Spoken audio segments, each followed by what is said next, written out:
একজনখান স্ত্রী ছোট্ট সেই ঘরটার দমবন্ধ করা পরিবেশে কঠিন কথাগুলো যেন বাতাসকে ভারী করে তুলেছিল। সরলার স্বামী সুজন ফ্যাকাশে মুখে দাঁড়িয়েছিল, তার দুই বোন মিতু আর বড় ভাবির মাঝখানে আটকে পড়ে। তুই আমার বোনকে মেরেছিস, এই অপরাধের কোনো ক্ষমা নেই। এই বাড়িতে তোর আর কোনো জায়গা নেই। বড় ভাবি চিৎকার করে বলল, তার কথাগুলো ছুরির মতো ধারালো। সরলা তাদের দিকে তাকাল, তার ঠোঁটের কোণে এক হালকা, দুর্বোধ্য হাসি। সে কাঁদল না, অনুনয় বিনয় করল না। তার এই অদ্ভুত শান্ত ভাবটাই তাদের আরও রাগিয়ে দিচ্ছিল। সরলার কাছে এই ভিত্তিহীন অভিযোগগুলো একটা হাস্যকর নাটক ছাড়া আর কিছুই ছিল না। সে জানত যে সে কোনো ভুল করেনি, আর হয়তো এই মুক্তিটাই তার জন্য এক আশীর্বাদ। ঠিক আছে, অবশেষে সুজন দুর্বল গলায় বলল, আমাদের তালাক হয়ে গেল। তালাকের কাগজের চরের চেয়েও বেশি কষ্টদায়ক ছিল এই সত্যিটা যে মানুষটাকে সে একসময় ভালোবেসেছিল, সে এত দুর্বল। কিন্তু ভেঙে পড়ার বদলে সরলা এক অদ্ভুত হালকা অনুভব করল। যে বাড়িটা একসময় তার নিজের ছিল, সেখান থেকে বেরিয়ে আসার সময় সে একবারও পিছনে ফিরে তাকাল না। সে গান গেয়ে উঠল, এক পুরনো লোক, নদী আর সবুজ ধানের ক্ষেতের গান। তার পরিষ্কার গলার স্বর প্রতিবেশীদের ফিসফাসকে ছাপিয়ে আকাশে উঠে গেল, যেন ঘোষণা করল যে তার আত্মাকে কোনো কলঙ্ক স্পর্শ করতে পারেনি। তারা ভেবেছিল তালাক মানেই শেষ, মানেই অপমান। কিন্তু সরলার কাছে এটা ছিল এক নতুন শুরু। তার গান মিতু আর ভাবিকে রাগে পাগল করে দিচ্ছিল। দেখো কাণ্ড! বাড়ি থেকে তাড়িয়ে দেওয়া হলো, তাও গান গাইছে। সরলা হাঁটতে থাকল, যতক্ষণ না তার দেখা হল রহিম চাচার সাথে, একজন বয়স্ক, দয়ালু প্রতিবেশী যাকে সবাই কাকা বলে ডাকত। তিনি সবটা দেখেছিলেন। তার চোখে করুণা ছিল না, ছিল সহানুভূতি আর সম্মান। মা, কোথায় যাবে তুমি? তিনি জিজ্ঞাসা করলেন। আমি জানি না কাকা, তবে এটা জানি যে সামনেই এগিয়ে যাব।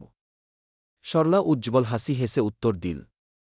তার এই আশাবাদী মনোভাব দেখে রহিম চাচা বললেন, আমার বাড়ির পিছনে একটা ছোট ঘর আছে, আগে জিনিসপত্র রাখা হতো। খুব বড় নয়, কিন্তু মাথা গোজার জন্য যথেষ্ট। যদি তোমার আপত্তি না থাকে, তুমি ওখানে থাকতে পারো। সরলার চোখ ছলছল করে উঠল। সে ভাবতেও পারেনি যে এই কঠিন সময়ে কেউ এমনভাবে সাহায্যের হাত বাড়িয়ে দেবে। ধন্যবাদ কাকা, আপনার এই দয়া আমি কোনোদিন ভুলব না। পরের দিনগুলো ছিল পুনর্জন্মের। সরলা আর কাকা মিলে ঘরটা পরিষ্কার করতে লাগল। তাদের হাসির শব্দ ছোট্ট উঠোনটায় প্রতিধ্বনিত হচ্ছিল। তারা একটা পুরনো, ধুলোমাখা জায়গাকে একটা সুন্দর ছোট্ট বাসায় পরিণত করল। সরলা সহজ কিন্তু সুস্বাদু খাবার রান্না করত। সুগন্ধি কারির ঘ্রাণ ছড়িয়ে পড়ত, যা শান্তি আর আশার বার্তা নিয়ে আসত। তারা একসাথে চা খেত, পুরনো দিনের গল্প করত। কাকা সরলার মধ্যে তার সেই মেয়ের ছায়া খুঁজে পেলেন যা তিনি সবসময় চেয়েছিলেন, আর সরলা তার মধ্যে খুঁজে পেল সেই বাবার স্নেহ যা সে কোনোদিন পায়নি। এক বিকেলে কাকার পুরনো বন্ধ মুদির দোকানটার দিকে তাকিয়ে সরলার মাথায় একটা বুদ্ধি এল। কাকা, আমরা যদি এই দোকানটা আবার খুলি? কাকার চোখ উজ্জ্বল হয়ে উঠল। খুব ভালো বুদ্ধি, মা। সরলার এক ঘনিষ্ঠ বান্ধবী সেলিনাও খুব উৎসাহের সাথে সমর্থন জানাল। তারা তিনজন মিলে কাজে লেগে পড়ল। তারা দেওয়ালে নতুন করে রং করল, নতুন তাক বানাল, আর পাইকারি বাজার থেকে জিনিসপত্র কিনে আনল।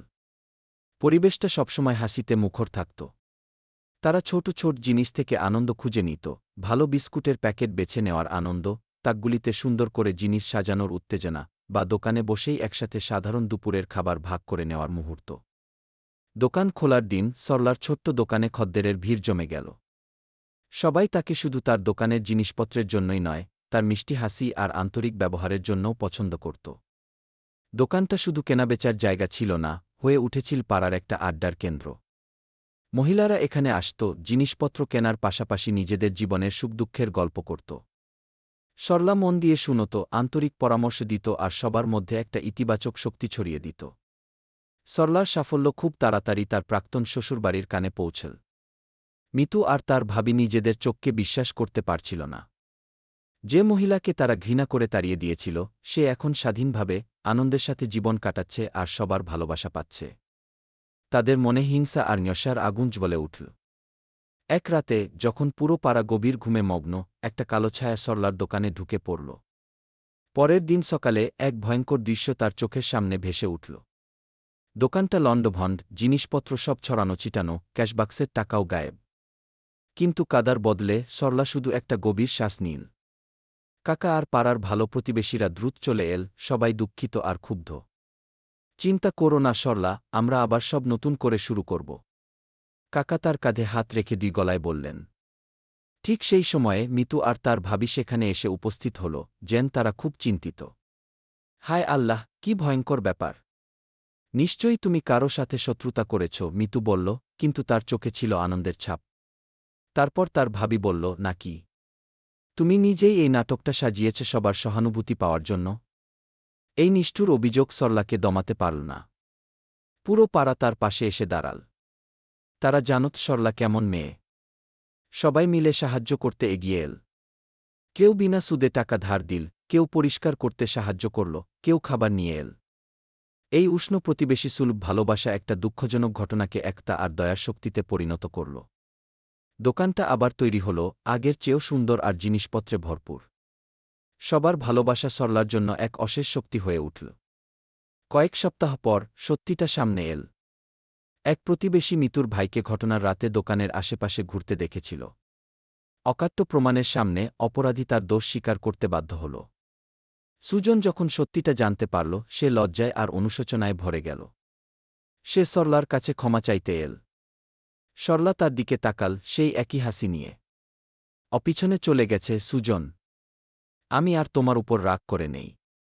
তুমি নিজের জীবনটা ভালোভাবে কাটাও। সে আর ফিরে গেল না। তার সুখ এখন আর কোনো পুরুষের উপর নির্ভরশীল নয়। তার সুখ আসে তার নিজের মনোভাব থেকে, তার হাসিখুশি দোকান থেকে, কাকা আর ভালো প্রতিবেশীদের ভালোবাসা থেকে।